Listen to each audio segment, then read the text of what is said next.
எல்லா ட்ரீட்மெண்ட்டையும் அப்படியே விட்டுட்டு பேசாம இருந்துட்டோம். அப்புறம் இந்த பாப்பா வந்துட்டு எங்களுக்கு தெரிஞ்ச பாப்பா. எங்க கம்பெனில இந்த மாதிரி மருந்து சாப்பிட்டு நிறைய பேத்துக்கு குழந்தை உண்டாயிருக்கு. எனக்காண்டி ஒரே ஒரு ட்ரை பண்ணி பாருங்க அப்படின்னு சொல்லிச்சு. சரி அப்படின்ட்டு இந்த பொண்ணுக்காண்டி ட்ரை பண்ணோம். எங்களுக்கு பெருசா வந்துட்டு எனக்கும் எங்க வீட்டுக்காருக்கும் நம்பிக்கை இல்லை. இந்த பாப்பா சொல்லிச்சே அப்படின்றதுக்காண்டி நாங்கள் ட்ரை பண்ணோம். எனக்கு 2 மாசத்துலயே எனக்கு கொஞ்சம் வித்தியாசம் தெரிஞ்சிச்சு. என்னோட வெயிட்டும் கொஞ்சம் குறைஞ்சிச்சு. அப்புறம் எனக்கு கொஞ்சம் வித்தியாசமும் தெரிஞ்சிச்சு. அப்புறம் எனக்கு ஒரு 5 நாள் தள்ளி போன மாதிரி இருந்துச்சு.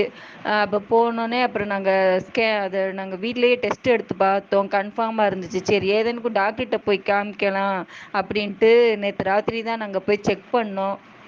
செக் பண்ணப்ப டாக்டரும் ஆமாம் நீங்கள் கன்சீவாக தான் இருக்கீங்க அப்படின்னு சொன்னாங்க. நான் அழுதுட்டேன். எனக்கு ரொம்ப சந்தோஷமா இருந்துச்சு. இதை கேட்ட உடனே அந்த பாப்பாவுக்கு தான் ஃபோன் அடிச்சு நான் ரொம்ப அழுதுட்டேன். அப்போ அந்த பாப்பா அப்போ கவலைப்படாதீங்கக்கா, இது கிடைச்சதே சந்தோஷம் நினைங்க அப்படின்னா அந்த பாப்பாவை நான் கடவுளுக்கு அடுத்து அந்த பாப்பாவுக்கு நான் ரொம்ப நன்றி சொல்லிக்கிறேன். நான் எங்கள் வீட்டில் எங்கள் அம்மா அப்பாவுக்கு கூட நான் சொல்லும் போது அந்த பாப்பாவுக்கு தான் ஃபோன் அடித்து சொன்னேன். அந்த பாப்பா அக்கா எனக்கு ஒரு வாய்ஸ் ரெக்கார்டு மட்டும் போட்டு விடுங்க, எங்கள் கம்பெனியில் நான் இதை போடணும் அப்படின்னு சொல்லிச்சு.